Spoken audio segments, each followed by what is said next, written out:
Hello, and welcome to another edition of Dave Diggs History, the medical edition.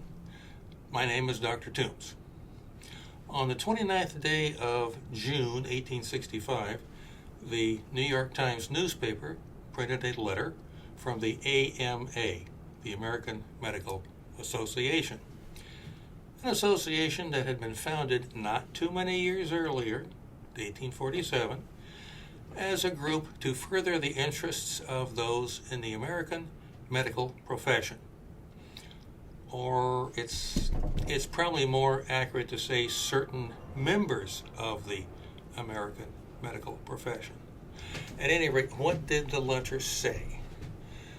The letter was an accusation, a rather severe one, citing unprofessional conduct against one Dr. Joseph K. Barnes, citing that he engaged in this unprofessional conduct in the case of the Sewards. Raises some questions. Who were the Sewards? Who's Joseph K. Barnes? What was the unprofessional conduct? And to answer those questions, we'll have to go back a few months, not long, for a little backstory. April 14th, 1865, John Wilkes Booth assassinates President Abraham Lincoln in Ford's Theater in Washington, D.C. Lincoln passed on the 15th. That one assassination was one part of a three-part assassination plot against members of the Lincoln administration, Lincoln being one of them. Also targeted by the co-conspirators was Vice President Andrew Johnson and Secretary of State William Seward. Now, in the case of the Vice President, the person assigned to assassinate him, George Atzerodt, got drunk and could not finish the assignment, so no harm was done to Vice President Johnson. Secretary of State Seward, though, did not get off quite so easily. Lewis Powell was assigned to assassinate Seward, and Powell took a knife to the residence of Seward, who was lying in his bed sick. Powell sliced his way through several people in order to get to the bedroom, and then proceeded to stab multiple times the Secretary of State. Powell then left, perhaps not realizing he didn't finish the job. Seward was severely wounded, and a doctor, of course, was called, and the doctor was Dr. Joseph K. Barnes, who treated the near-death Seward as best he could.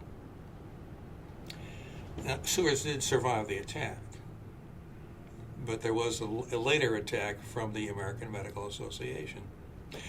The unprofessional conduct that they referred to happened when Dr. Joseph K. Barnes, otherwise known as Brevet Major General Joseph K. Barnes, the Surgeon General to the United States Army, consulted with the family physician for the Seward family, a certain Dr. Verdi. That was what got the dander up for the AMA, because you see, Dr. Verdi was not a regular physician, as was Dr. Barnes. Dr. Verdi was an irregular. He was a homeopath, aka the enemy.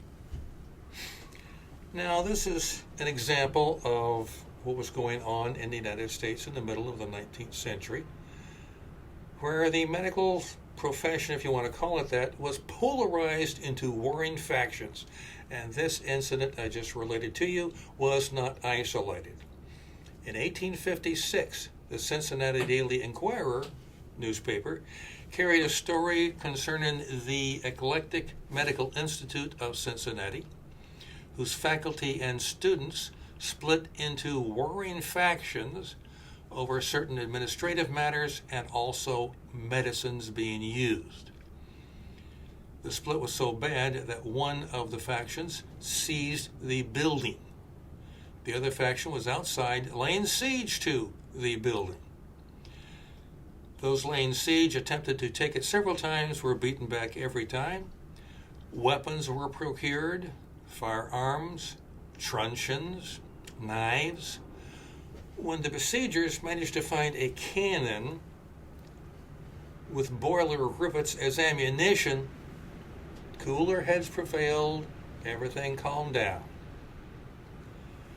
Also, there was another case in Norwich, Connecticut, of a doctor being expelled from his county medical society because he dared talk to and consult with an irregular, his own wife, who was a homeopath. There are many other examples of the polarization of American medicine at this time. Those are only a few. But why is this happening? Why is the profession so busted up into various warring factions, each claiming to have the true way to cure a patient from you name it? Well, the irregulars accused the regulars, also known as homeopaths, of certain practices which they thought were quite harmful, such as bleeding, purging, puking. They also complained about the overuse, as they thought, of mercurials as medicines. Each side proclaimed their own selves as us, and anybody who disagreed with them were them. Us is always right, them is always wrong. In the case of the medicines, well, just what are they talking about in particular? An allopath, well, here's from my medical kit. This medicine is based on potassium. This one is based on copper and sulfur. This one on mercury. This one on mercury. This one not mercury, but lead. Oh, this one on mercury. Magnesium and sulfur. Oh, yeah, sulfuric acid. And once again, we have mercury, followed by strychnine and zinc mixed with sulfur. We started with potassium, now we go to another potassium. This one's mixed with chlorine. You can perhaps see why the irregulars might object to ingesting many of these potions. But let's get on with it.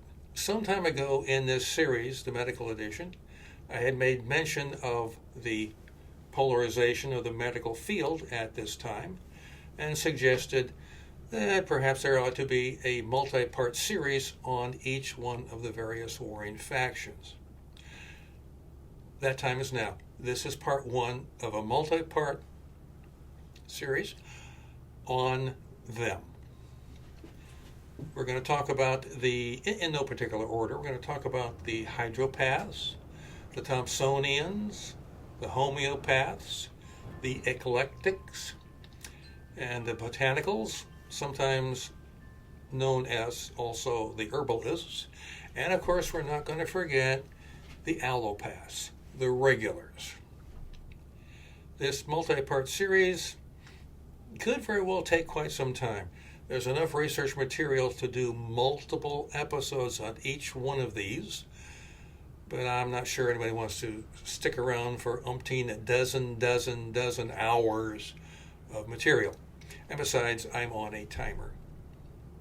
So, because it's cold and I'm on a timer, there's no heat here where you can tell where I'm at. There is no heat here. We've had recently snow and sleet and wintry mix and rain.